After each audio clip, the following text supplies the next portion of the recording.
जय हिंद दोस्तों, स्वागत है आप सभी का हमारे YouTube चैनल साइंस शिक्षा में। आज के इस वीडियो में हम लोग डिस्कस करेंगे क्लास 10th बिहार बोर्ड के सेंटअप एग्जाम का क्वेश्चन। क्लियर? ठीक है। पिछले वीडियो हम लोग डिस्कस कर चुके हैं 1 से लेके 80 तक ऑब्जेक्टिव क्वेश्चन। क्लियर? और इस वीडियो में हम लोग डिस्कस करेंगे हिस्ट्री के लघु उत्तरीय प्रश्न को। ठीक है। नेक्स्ट वीडियो हम लोग हिस्ट्री का दीर्घ उत्तरीय प्रश्न डिस्कस करेंगे। क्लियर? तो चलिए वीडियो की शुरुआत करते हैं। ठीक है। देखिए बाबू, हिस्ट्री का हम लोग क्वेश्चन नंबर 1 लघु उत्तरीय प्रश्न का देखते हैं। ठीक है। पहला क्वेश्चन है मेटरनिक युग क्या है। ठीक है। तो मेटरनिक युग का मतलब क्या होता है ये समझिएगा थोड़ा सा। ठीक है। मेटरनिक युग कहने का अर्थ क्या हो जाएगा, मेटरनिक का समय, मतलब हर जगह मेटरनिक का प्रभाव चलता था, हर जगह मेटरनिक का वर्चस्व चल रहा था। ठीक है। तो उसी समय को हम मेटरनिक युग कहेंगे। ठीक है। तो चलिए इसके आंसर को पढ़ते हैं। मेटरनिक युग क्या है?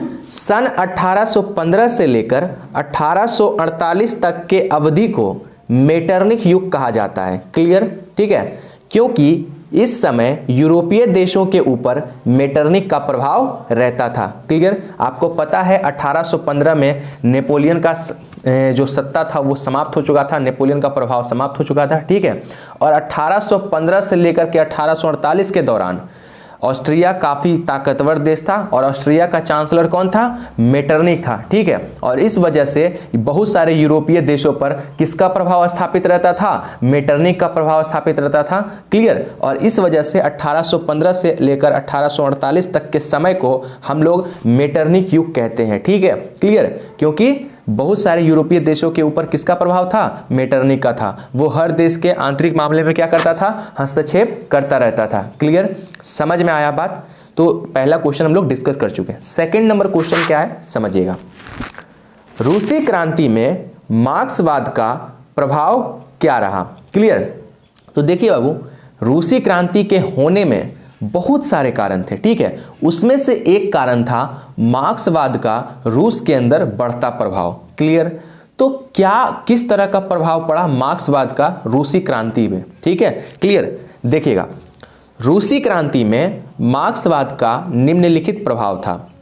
पॉइंट नंबर 1, रूस के औद्योगिक मजदूरों पर कार्ल मार्क्स के समाजवादी विचारधारा का पूर्ण प्रभाव था। ठीक है। एक बात यहां पे ध्यान समझिएगा, समाजवाद, साम्यवाद, मार्क्सवाद, इन सब का उद्देश्य क्या था? मजदूरों को न्याय दिलवाना। ठीक है। मजदूरों को अपना हक दिलवाना। क्लियर? बस सबके रास्ते अलग अलग थे। तो ये जो विचारधारा है समाजवाद, साम्यवाद, मार्क्सवाद, इसमें कुछ सिमिलरिटी भी है और कुछ सिमिलरिटी नहीं भी है। क्लियर? तो इस कारण से यहाँ पे बहुत जगह पे समाजवाद, साम्यवाद भी यूज कर लिया जाएगा मार्क्सवाद की जगह पे। ठीक है। क्लियर? अब देखिए, तो रूस के औद्योगिक मजदूरों पर कार्ल मार्क्स के समाजवादी विचारधारा का पूर्ण प्रभाव था। कहने का मतलब जितने भी औद्योगिक मजदूर थे उस पर मार्क्सवाद का काफी प्रभाव था। ठीक है। मतलब वो अपने हक के लिए लड़ना जान रहे थे। ठीक है।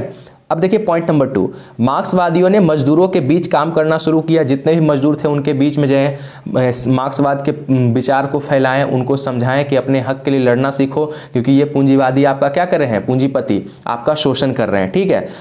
और धीरे धीरे उनका संगठन भी बढ़ता गया। क्लियर? ठीक है।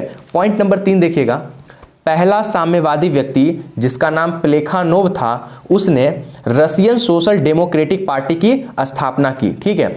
तो प्लेखानोव ने रशियन सोशल डेमोक्रेटिक पार्टी की स्थापना की, जो साम्यवादी विचारधारा पे आधारित था, मार्क्सवादी विचारधारा पे आधारित था। क्लियर? बाद में फिर क्या होता है, इस पार्टी के अंदर जो सदस्य होते हैं उनके बीच में फूट पड़ जाता है। क्लियर? और इस वजह से 2 दल बनते हैं, एक तो है बोल्शेविक दल और दूसरा है मेनशेविक दल। क्लियर? और बाद में जाकर के इसी बोल्शेविक दल के नेतृत्व में रूसी क्रांति संपन्न होती है। ठीक है। अक्टूबर की क्रांति। समझे बात को? क्लियर? तो रूसी क्रांति में मार्क्सवाद का प्रभाव इस तरह का रहा था। क्लियर? सबसे पहला मार्क्सवाद का प्रभाव किस पे ऊपर था? औद्योगिक मजदूरों के ऊपर था। ठीक है। धीरे धीरे इन्होंने मजदूरों के बीच में काम करना शुरू किया, संगठन बढ़ाते गए। ठीक है। पहला साम्यवादी प्लेखानोव जिसने रशियन सोशल डेमोक्रेटिक पार्टी की स्थापना की। बाद में फिर क्या हुआ? बोल्शेविक दल का गठन हुआ, जिसके नेतृत्व में रूसी क्रांति संपन्न हुई।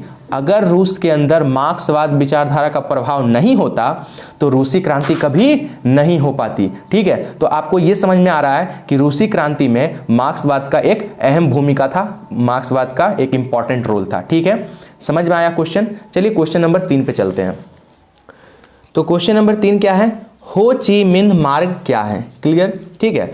तो एक ऐसा मार्ग जो हनोई से चलकर लाओस कंबोडिया के सीमा क्षेत्र से गुजरता हुआ दक्षिणी वियतनाम तक जाता था, जिससे सैकड़ों कच्ची पक्की सड़कें निकलकर जुड़ी हुई थी, उसे हम लोग हो ची मिन्ह मार्ग कहते हैं। ठीक है, तो ये एक ऐसा मार्ग था जो हनोई से चलकर के लाओस कंबोडिया से गुजरता हुआ दक्षिणी वियतनाम तक जाता था, और इसी मार्ग को हम लोग हो ची मिन्ह मार्ग के नाम से जानते हैं। क्लियर? ठीक है, ये क्वेश्चन क्लियर हो गया।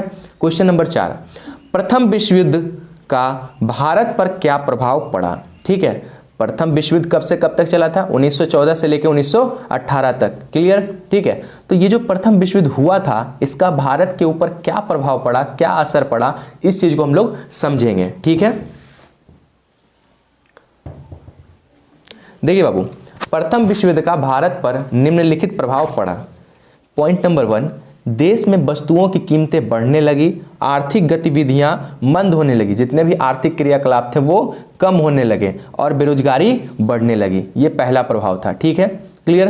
दूसरा, महंगाई अपने चरम पर पहुंच गया, जिसने मजदूरों, दस्तकारों और किसानों को सबसे ज्यादा प्रभावित किया। ठीक है, महंगाई इतना ज्यादा बढ़ गया जिसकी वजह से मजदूरों की स्थिति बहुत खराब हुई, दस्तकार और किसानों की स्थिति भी बहुत ज्यादा खराब हुई। क्लियर? ठीक है।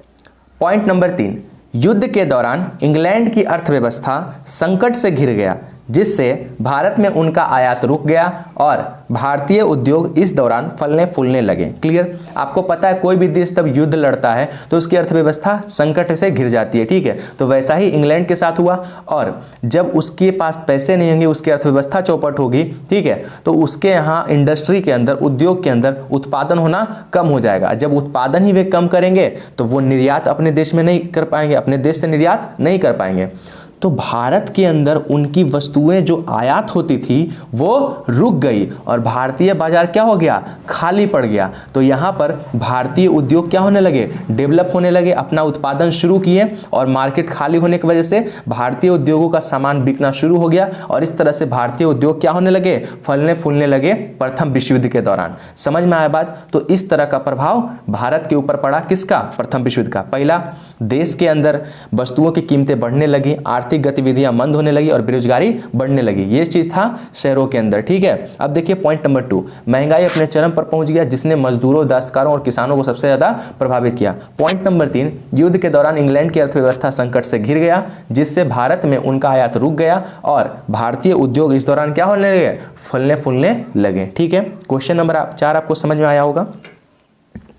चलिए बाबू, क्वेश्चन नंबर 5 देखिएगा, बिहार के किसान आंदोलन पर एक टिप्पणी लिखें। ठीक है, तो बिहार में एक किसान आंदोलन हुआ था जिसको हम क्या कहते हैं? चंपारण आंदोलन के नाम से भी जानते हैं, या फिर चंपारण सत्याग्रह के नाम से भी जानते हैं। ठीक है, तो उस आंदोलन के बारे में आपको संक्षिप्त टिप्पणी लिखना है। ठीक है, चलिए आंसर देखते हैं।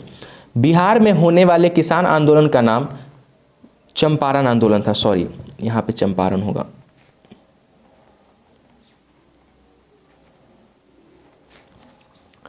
बिहार में होने वाले किसान आंदोलन का नाम चंपारण आंदोलन था, जो 1917 में चलाया गया।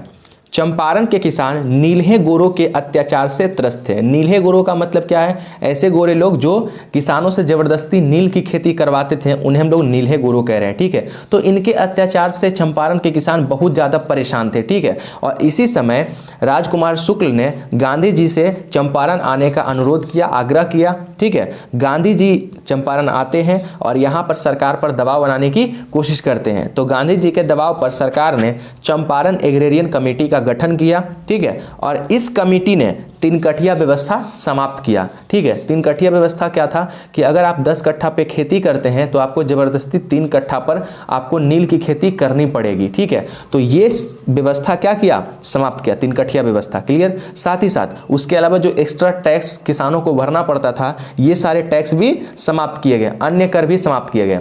और उसके अलावा आपको पता है कि किसानों से अवैध रूप से वसूली की गई थी बहुत सारे धन की। ठीक है, तो जो वसूली अवैध तरीके से किसानों से की गई थी उसका 25% लौटाया जाए किसानों को। ठीक है, तो इस तरह से बहुत सारे नियम लाए गए इस कमेटी के द्वारा, और इस तरह से चंपारण आंदोलन संपन्न हुआ। ठीक है, अब क्वेश्चन नंबर 6 समझिएगा, निरुद्योगीकरण किसे कहते हैं? ठीक है, तो समझिएगा आंसर, एक तरफ जहां मशीनों के आविष्कार ने उद्योग एवं उत्पादन में वृद्धि कर औद्योगिकरण की शुरुआत की, तो वहीं भारत में कुटीर उद्योग बंद होने की कगार पर पहुंच गए। ठीक है, भारतीय इतिहासकार ने इसे भारत के उद्योगों के लिए निरुद्योगीकरण कहा। ठीक है, समझिएगा ध्यान से। तो जैसे ही औद्योगिकरण की शुरुआत हुई तो मशीनों के माध्यम से वस्तुओं का उत्पादन होना शुरू हो गया। क्लियर? ठीक है, और उसके वजह से क्या हुआ, भारत के अंदर जो कुटीर उद्योग थे उसके सामान बाजार में बिकना कम हो गए। कारण जो कुटीर उद्योग में सामान बनते थे वो थोड़े से महंगे होते थे उद्योगों में बने हुए सामान के दाम की तुलना में। ठीक है, और इस कारण से भारतीय कुटीर उद्योग के सामान बिकना कम होने लगे और धीरे धीरे भारतीय कुटीर उद्योग बंद होना शुरू हो गए। तो एक तरफ जहां पे उद्योगीकरण हो रहा था, वहीं दूसरी तरफ भारत के कुटीर उद्योग बंद होना शुरू हो गए थे। ठीक है, और इतिहासकार इसे ही क्या कहते हैं, भारतीय उद्योगों के लिए निरुद्योगीकरण कहते हैं। ठीक है, आई होप आपको समझ में आया होगा 6 क्वेश्चन बेहतरीन ढंग से। ठीक है, आप लोग इस क्वेश्चन को समझ करके 1-2 बार खुद से भी लिखने का प्रयास कीजिएगा और बढ़िया से एग्जाम का प्रिपरेशन करते रहिएगा। All the best.